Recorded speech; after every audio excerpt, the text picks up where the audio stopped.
Budget को लेकर क्या कह रहे हैं सांसद लोग?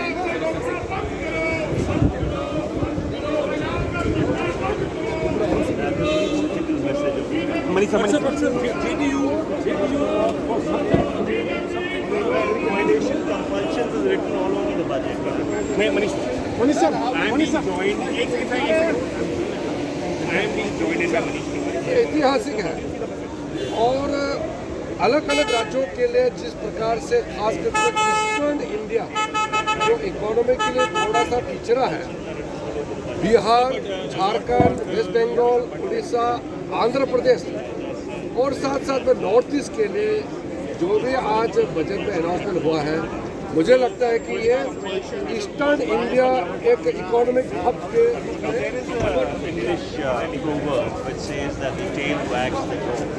and that's the political message of this budget. It has political compulsion written all over it.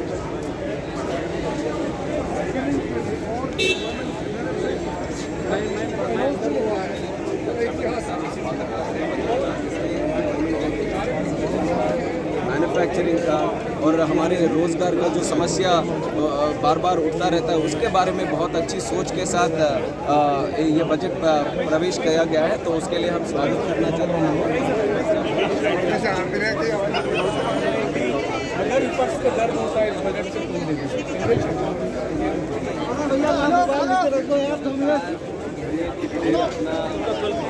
11वां budget कर रही है।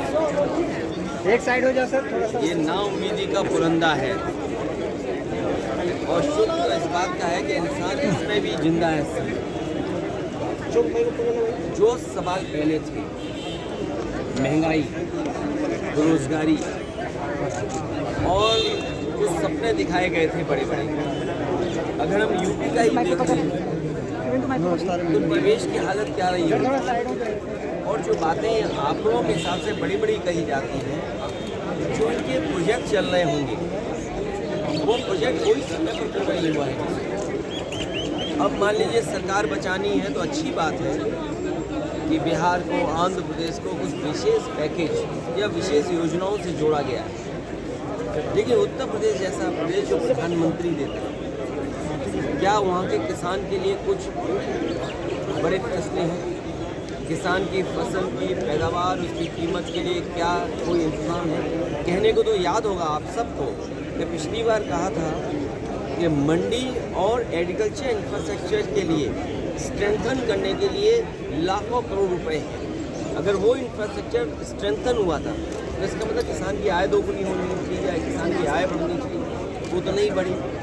तो किसान के साथ संकट पैदा किया, बेरोजगारी किन्होंने बढ़ाई है? 10 साल में जो इतनी बेरोजगारी बढ़ गई उसको कैसे कम करें, और वो भी आधी अधूरी नौकरी से।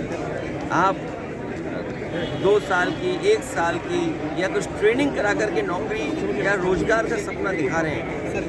देश का नौजवान अपना भविष्य बनाने के लिए पक्की नौकरी चाहता है, और फिर जो आधी अधूरी नौकरी है क्या उसमें आरक्षण होगा?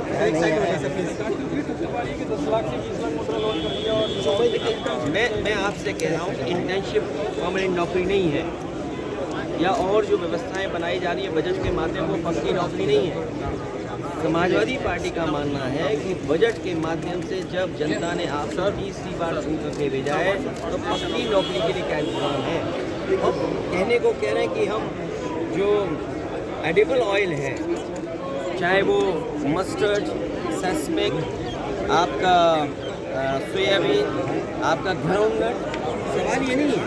सवाल ये है कि बाज़ार को आपने 10 साल किसकी मदद की जिससे बाज़ार में वो खाने पीने का रिफाइंड तेल भर गया जो बाज़ार में आज पक्की तरीके से खड़ा है?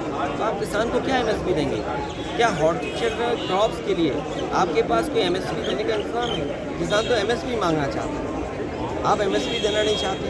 हॉर्टिकल्चर जो क्रॉप्स हैं, क्या उसके लिए एमएसपी की आपके पास तैयारी है? अगर हॉर्टिकल्चर क्रॉप्स के लिए आपको एमएसपी की तैयारी नहीं है और आप फसल की तैयारी नहीं कर रहे हैं, आप एग्रीकल्चर इंफ्रास्ट्रक्चर के लिए आपने पिछली बार भी कहा था कि 1 लाख करोड़ रुपए हम दे रहे हैं। अगर मंडियां नहीं बनाएंगे, ये सरकार बताए कि यूपी में अगर एक भी मंडी बनाई तो जब मंडी नहीं होगी तो किस स्थान पर किसान ले जाए अपनी फसल की कीमत पाएगा?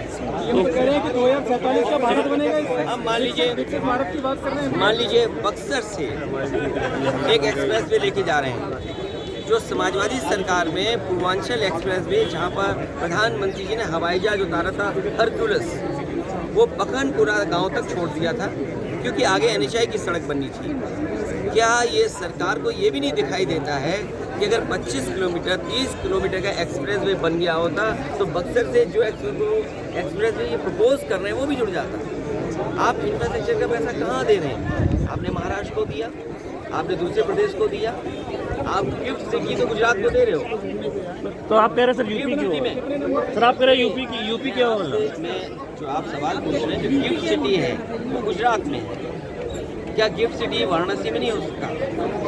वाराणसी में ना हो, कम से कम गोरखपुर में वो गिफ्ट सिटी हो तो कम से कम कारोबार यहाँ भी बढ़े। तो आप कह रहे हैं यूपी की अवहेलना की गई है, यूपी को की अनदेखी की गई है? देश की अनदेखी की गई है। केवल 2 प्रदेशों को लाभ पहुँचाए, हमें उसकी भी कोई नाराजगी नहीं है।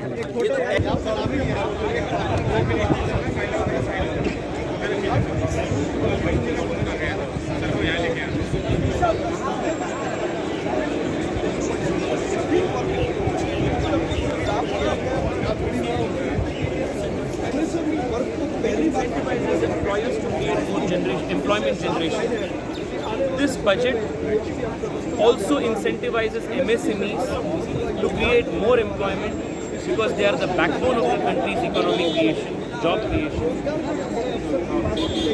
It focuses on rapid economic progress, on the good work, the policy stability that we have seen the last 10 years. In that sense, I would say this is the most youth-centric budget, employment generation focused budget that the country needed.